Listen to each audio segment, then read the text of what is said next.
Je te souhaite la bienvenue. Alors, j'espère que tu vas bien et que cette vidéo t'apprendra des choses. On est parti pour l'entraînement au kettlebell. Tout ce dont tu as besoin, c'est d'un seul kettlebell.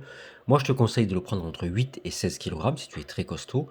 8 kg, ça marche aussi. 12 peut être un très bon compromis.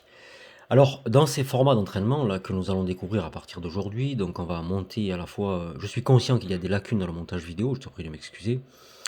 Ça va s'améliorer, j'espère, très rapidement. Finalement, ici, on va avoir 3 fois 3 exercices. Alors, on a appris au cours des séances précédentes, des cours vidéo précédents, qu'on travaillait upper body, lower body et full body, c'est-à-dire le bas du corps, le haut du corps et le corps complet. On a commencé par un gobelet squat, là un deadlift et ensuite un lunge pass through, c'est-à-dire le kettlebell qui passe sous les jambes. Donc tu vois que je te rappelle de mettre de l'intention dans ce que tu fais et d'aller réviser Joey Dispenza pour avoir ce ressenti émotionnel d'un travail bien accompli, que ça soit scolaire, montage vidéo, etc. Mais voilà, on ne peut pas tout faire. Moi, il y a des choses où j'ai besoin d'aide, notamment sur le montage vidéo. N'hésite pas en commentaire à me dire si tu peux m'aider, hein. Lower body, ben, c'est ce qu'on est en train de faire, on est en train de finir. 1, 2, 3, gobelet squat, deadlift, lunge pass, fouf. Après, c'est-à-dire le haut du corps après, upper body. Shoulder press, gorilla row et hollow press. Ensuite, on l'a dit 3 fois 3. Ensuite, des swings, des cleans et des loaded burpees, des burpees chargés. Ça, c'est une nouveauté qu'on apprend ensemble. Donc finalement, ce que tu peux faire là, là je regarde mon cahier, donc il n'y a pas de... Aujourd'hui, j'arrive à mémoriser à peu près tous les exercices. Il y a 3 fois 3. Bas du corps, haut du corps, corps complet. Donc tu peux faire un enchaînement de gobelet squat, deadlift, lunge pass fou. Comme ça, tu les enchaînes, d'accord? C'est assez physique. Tu te reposes 30 secondes, tu bois, tu enchaînes les 3 suivants, shoulder press, gorilla row, hollow press. Tu te reposes 30 secondes, tu enchaînes les 3 suivants. Et tu répètes ça 3 fois, mais pourquoi pas 4 fois, 5 fois, 6 fois, pour arriver à des entraînements de 40 à 45 minutes. Là, tu vois, on est parti sur le haut du corps. C'est quoi ça? C'est un shoulder press. Après, tu verras un gorilla row et après, tu verras hollow press au sol. Et après, tu verras le corps complet. Bon, le corps complet, par exemple, c'est des swings, des cleans, c'est des loaded burpees, mais ouais, si on veut, je suis pas sûr que ça fasse travailler le corps complet. Ne te rends pas malade pour ton physique, tout va dépendre là, lorsqu'on filme des angles de prise de vue. Donc, comme l'a dit un camarade, on n'est pas là pour se jeter des fleurs, mais si tu veux, en vrai, là, je suis assez mince, quoi, 70, 71 kilos. Maintenant, si tu positionnes la caméra un petit peu n'importe, tu la mets, tu peux beaucoup tricher, en fait, voilà. Je la monte de 20 cm, je la descends, je la mets à gauche, je la mets à droite, je trafique, etc. Les gens se trafiquent sur Internet, donc ne te rends pas malade parce que tu te trouves pas au top sur Internet, notamment si tu es scolarisé. Ça, c'est un gorilla raw, d'accord? On travaille quoi là? Le haut du corps, on est bien d'accord, hein. Maintenant, moi, tu sais que j'aime bien apporter mes touches personnelles. On travaille le haut du corps, oui et non, parce qu'il y a aussi les jambes qui sont extrêmement sollicitées. Il y a en fait là, il y a la chaîne postérieure qui est sollicitée. Je suis désolé, mais quand tu plies les genoux comme ça et que tu tires avec les bras, les dorsaux, je te rappelle qu'on a vu la dernière fois que les abdominaux travaillaient en synergie avec les dorsaux, mais quand tu tires comme ça un gorilla row, je suis persuadé qu'il y a la chaîne postérieure qui travaille en quelque sorte en statique, c'est-à-dire les ischio-jambiers travaillent en statique, hein. C'est toujours difficile en fitness, à mon avis, de dire je travaille que ça ou que ça. À mon avis, même c'est une fumisterie. Même lorsque tu fais des push-ups, les tractions, oui, les tractions, à mon avis, les jambes sont dans le vide, tu travailles que les épaules.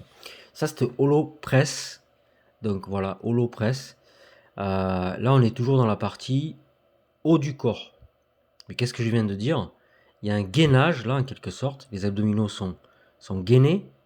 Et la chaîne postérieure, enfin, les membres inférieurs, là, sont impliqués, en fait, hein. C'est-à-dire à la fois, là, ben, on le voit, les quadriceps, tout ce qui est quadriceps, ischio-jambier, et même les mollets on le voit, sont contractés.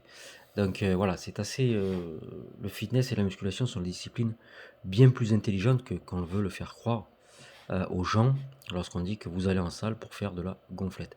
On va terminer par les 3 prochains, swing, cleans et burpees chargés. Est-ce qu'on parle en anglais? Ah, c'est le swing. Alors ça, c'est très bien. Je vais en profiter pour faire la transition. Le kettlebell est mieux que les haltères pour moi. Je suis navré, bon, c'est différent, mais parce qu'il y a un aspect de proprioception sur tout le corps, ça engage tout le corps.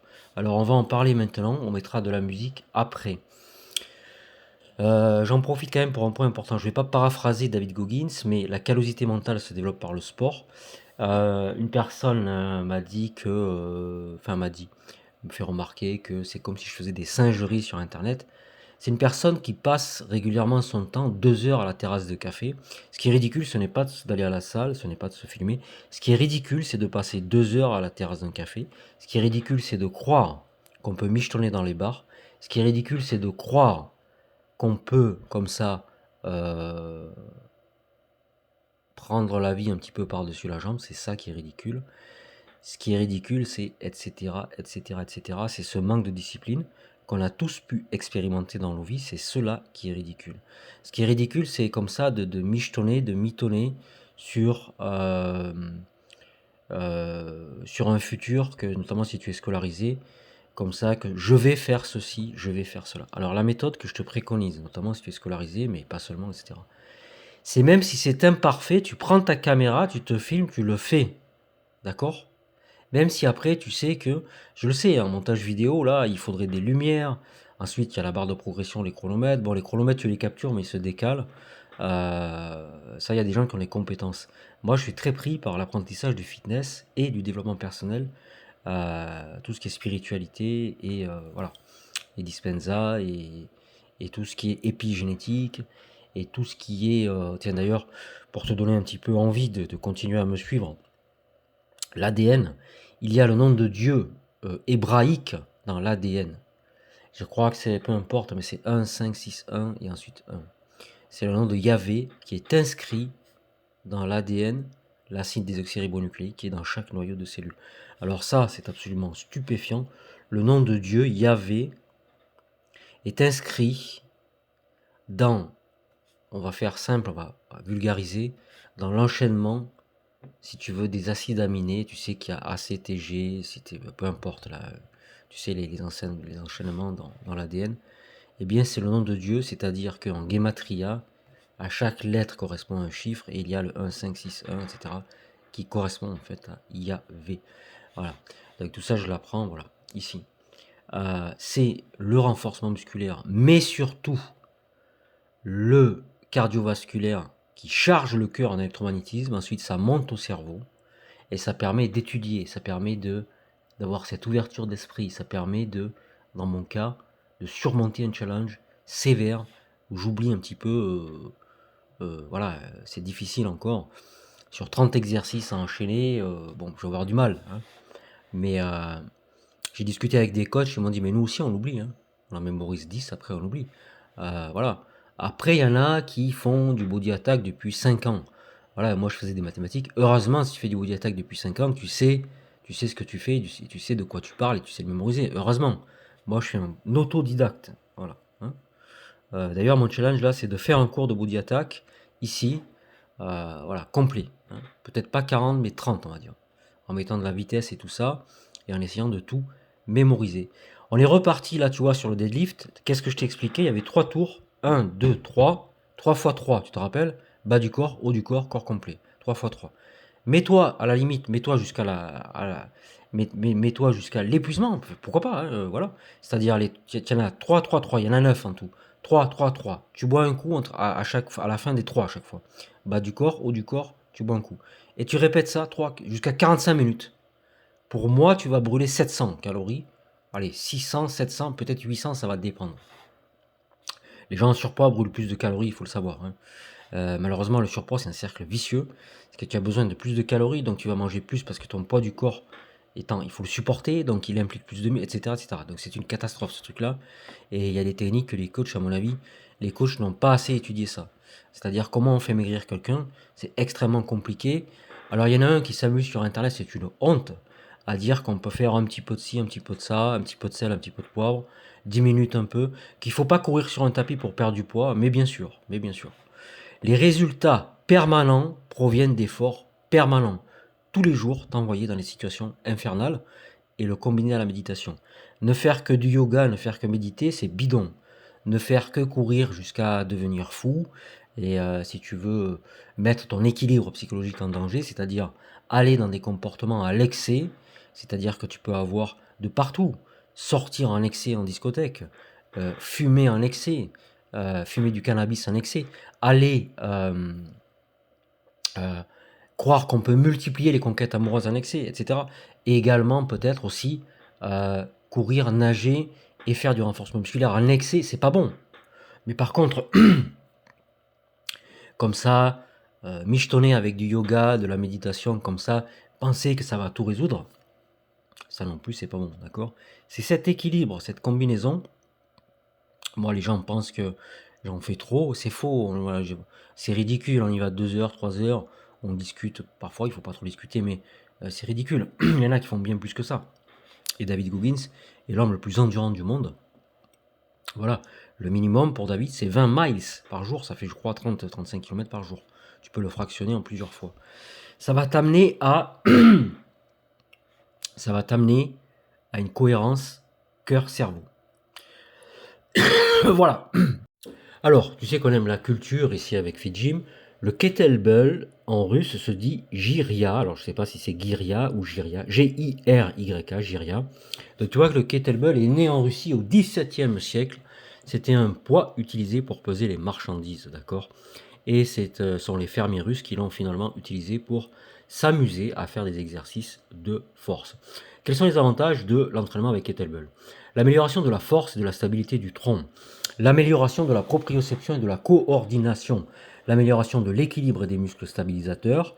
Les autres avantages, donc, c'est que en fait, ça brûle des calories, ça fait un entraînement cardiovasculaire. C'est une alternative, d'accord, à la course et au vélo. Bon, à condition de faire de la haute intensité au kettlebell.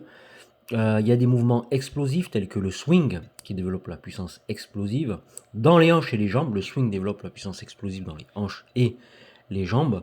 L'amplitude de mouvement est bien supérieure au kettlebell qu'aux haltères, d'accord?